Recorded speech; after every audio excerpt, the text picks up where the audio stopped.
ক্ষমতাচ্যুত হয়ে নির্বাসনে থাকার পর এই প্রথমবার মুখ খুললেন সাবেক প্রধানমন্ত্রী শেখ হাসিনা। তো তার সরকারের পতনের পেছনে তিনি কাকে দায়ী করছেন, আর তার বিরুদ্ধে যে গণহত্যার অভিযোগ আনা হয়েছে সেটা নিয়েই বা তিনি কি বলছেন?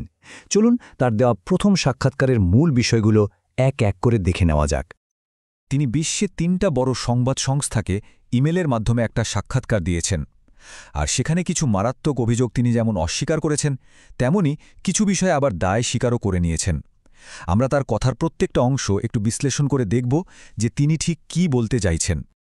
আসলে এই পুরো সাক্ষাৎকারটা মূলত ৩টা বিষয়কে ঘিরে: ১. ভয়াবহ হত্যাকাণ্ড, ২. তার নিজের বিচার প্রক্রিয়া, আর ৩. বাংলাদেশের ভবিষ্যৎ।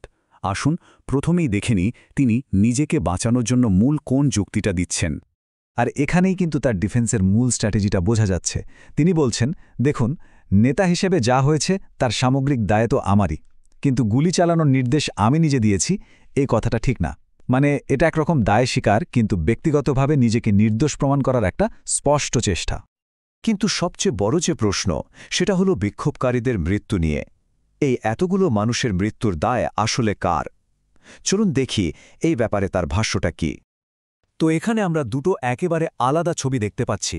একদিকে শেখ হাসিনা দায়টা চাপিয়ে দিচ্ছেন ফিল্ড লেভেলে থাকা অফিসারদের উপর, আর অন্যদিকে আন্তর্জাতিক মহল কিন্তু বলছে এটা কোনো বিচ্ছিন্ন ঘটনা ছিল না, বরং সরকারের তরফ থেকে ভিন্ন মতকে দমন করার একটা ভয়ঙ্কর নমুনা ছিল এটা। তার যুক্তিগুলো কিন্তু বেশ গোছানো। তিনি বোঝাতে চাইছেন যা হয়েছে তা আসলে রাষ্ট্রকে রক্ষা করার জন্য একটা সাংবিধানিক দায়িত্বের অংশ হিসেবেই করা হয়েছে। আর যে প্রাণহানিগুলো ঘটেছে সেগুলো মাঠ পর্যায়ের অফিসারদের ভুল সিদ্ধান্তের কারণে, সরকারের কোনো পলিসির কারণে নয়। এমনকি তিনি এও দাবি করছেন যে ক্ষমতা থেকে চলে যাওয়ার আগেই তার সরকার নাকি একটা স্বাধীন তদন্ত শুরু করেছিল। এখন তার বিরুদ্ধে যে মামলাটা চলছে সেখানে বলা হয়েছে এই আন্দোলনে প্রায় ১,৪০০ মানুষ নিহত হয়েছেন। সংখ্যাটা শুনলেই ঘটনার ভয়াবহতা আঁচ করা যায়। কিন্তু শেখ হাসিনা এই সংখ্যাটা মানতে নারাজ। তিনি এটাকে সরাসরি অতিরঞ্জিত বলছেন। তার মতে এটা ট্রাইব্যুনালের একটা প্রপাগান্ডা, মানে রাজনৈতিক ফায়দা নেওয়ার জন্য সংখ্যাটা অনেক বাড়িয়ে বলা হচ্ছে। অথচ দেখুন, জাতিসংঘ তাদের একটা রিপোর্টে এই ঘটনাকে বলছে ৭১-এর মুক্তিযুদ্ধের পর বাংলাদেশের সবচেয়ে সহিংস ঘটনা। জাতিসংঘের এই কথাটা থেকে বোঝা যায় আন্তর্জাতিক সম্প্রদায় বিষয়টাকে কতটা গুরুত্বের সাথে দেখছে। এটা নিছক কোনো সাধারণ বিক্ষোভ ছিল না, এটা বাংলাদেশের ইতিহাসে একটা কালো অধ্যায়। তো একদিকে তিনি যেমন নিজের কথাগুলো বলছেন, ঠিক তেমনি অন্যদিকে তার ভাগ্য নির্ধারণের জন্য একটা বিচার প্রক্রিয়াও কিন্তু চলছে। চলুন এবার দেখি সেই ট্রাইব্যুনাল নিয়ে তিনি নিজে কি ভাবছেন। মানে এই ট্রাইব্যুনালটা তৈরিই হয়েছে মানবতাবিরোধী অপরাধের বিচারের জন্য, আর এখানে তার বিরুদ্ধে যে অভিযোগগুলো আনা হয়েছে সেগুলো এতটাই গুরুতর যে এর সর্বোচ্চ শাস্তি হতে পারে মৃত্যুদণ্ড। তার এই কথায় কিন্তু ভয়ের লেশমাত্র নেই, বরং বেশ একটা শক্ত মনোভাব। তিনি পুরো বিচারটাকেই রাজনৈতিক প্রতিহিংসা বলে উড়িয়ে দিচ্ছেন, আর বলছেন মৃত্যুদণ্ড দিলেও তিনি ভয় পাবেন না বা অবাকও হবেন না।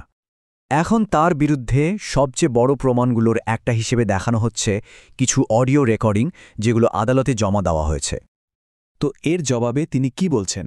তার কথা হলো এই রেকর্ডিংগুলো আসল না, এগুলোকে এডিট করে, মানে কেটে ছেটে বিকৃত করে দেখানো হচ্ছে।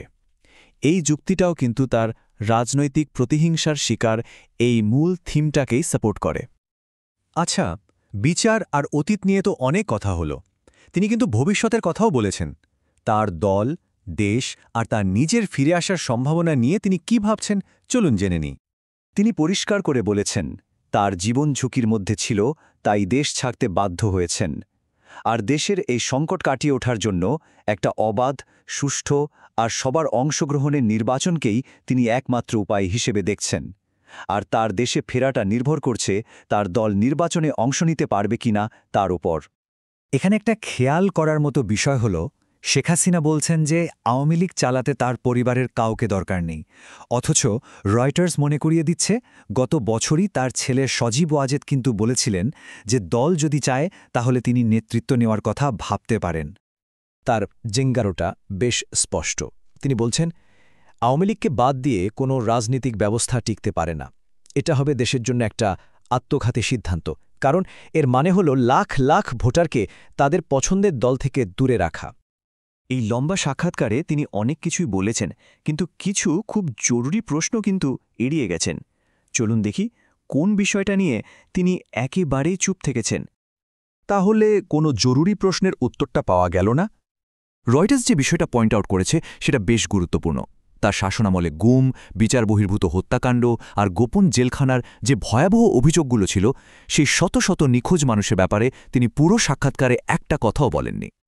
সব মিলিয়ে এই পুরো সাক্ষাৎকারটা ক্ষমতা, দায়বদ্ধতা আর ইতিহাস নিয়ে অনেক নতুন প্রশ্ন তৈরি করে। এখন দেখার বিষয় হল ভবিষ্যৎ প্রজন্ম এই ঘটনাগুলোকে কোন চোখে দেখবে। সেই উত্তর হয়তো সময় বলে দেবে।